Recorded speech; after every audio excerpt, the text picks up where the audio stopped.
আপনাদের সাথে আলোচনা করব মাশরুমের কাটিং দেখাবো এবং মাশরুমের পুষ্টিগুণ সম্পর্কে আলোচনা করব। এই যে মাশরুমটাকে উল্টা ডি আকৃতি করে কেটে দিতে হবে দুই পাশে।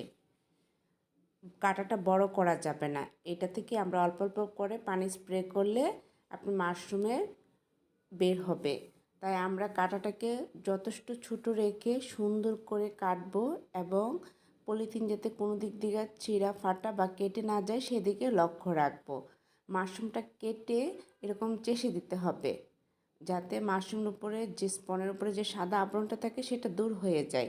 তাহলে কি পানি দেওয়ার পরে দ্রুত মাশরুমটা বের হবে। এবং মাশরুম কিন্তু একটা পুষ্টিকর খাবার, সুপার ফুড হিসেবে পরিচিত, সেটা আমরা সবাই জানি। আর এটা গ্রামীণ মহিলারা বা আমরা যে কেউ বাসায় চাষ করতে পারি। আর্দ্রতা কম, আলু কম, সেতে জায়গায়, যে কোনো জায়গায় আমরা অন্ধকারযুক্ত জায়গায় কি মাশরুমটা চাষ করতে পারি। তাহলে কিন্তু মাশরুমটা খুব ভালো হয়, সুন্দর হয় অল্প পানি দিলে। এই যে হয়ে গেল কাটা আমার, এগুলো কি এখন আমি সুন্দর করে সাজিয়ে রাখবো যাতে মাশরুমের স্পনগুলো রাখার পরে সহজে পানি দেওয়া যায়।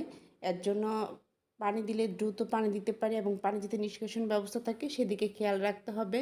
সুন্দর করে নিচেও রাখা যায়, আবার কি উপরে স্ট্যান্ডেও রাখা যায়। এরকম অল্প অল্প করে পানি স্প্রে করে দিব যাতে মাশরুমগুলো ঠান্ডা থাকে। দিনে 3 বার দিব, সকালে, দুপুরে, রাতে। আর গরম বেশি হলে তখন